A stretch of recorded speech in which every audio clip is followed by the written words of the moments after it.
Hello! Kamusta na kayo? Baka naman nagtataka kayo. Hindi ko na nakapaskil dito. Ha? Hindi yan wrong spelling. Correct yan. As in, no smoking. K-N-O-W. As in, malaman. Kasi gusto kong malaman ninyo ang iba't ibang klase ng mga nagsisigarilyo. Eto na. Ito yung pinakamagaling na smoker.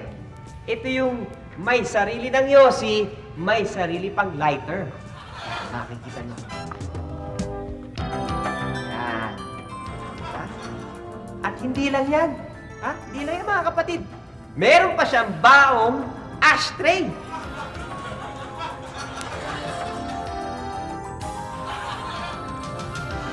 Ha? Ibang klase, no? Ang hindi naman po kasing galing, pero pwede na rin, yung taong may sariling yosi. Pero, walang lighter. Yung nakikisindi lang.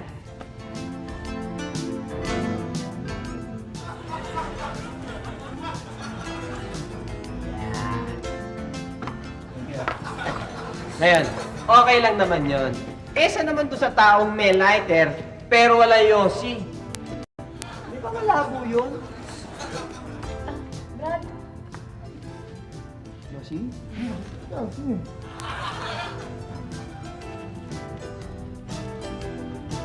Ayan. Eto na. Malas mo na lang kasi ang mga nakikihingi, nako, ang lakas makatunog. Sobra. Parang may radar. Brad, baka may extra yung yoke ka dyan. Ano? Isang yoke naman. Sigarilyo? Oo.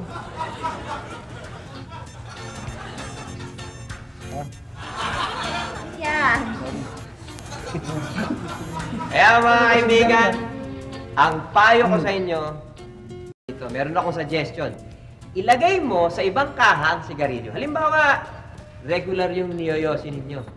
Ilagay mo ngayon sa kaha ng mentol. Ganyan. Mga technique.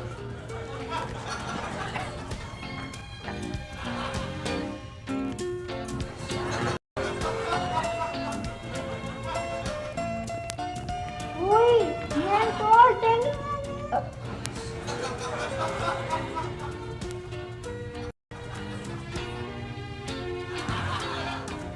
Ako pumayag. Wala eh.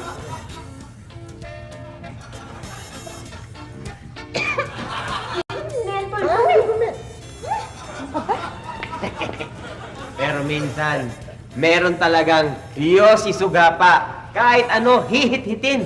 Basta libre. Kaya dapat, itago mo ang kaha ng sigarilyo sa medyas. Yan.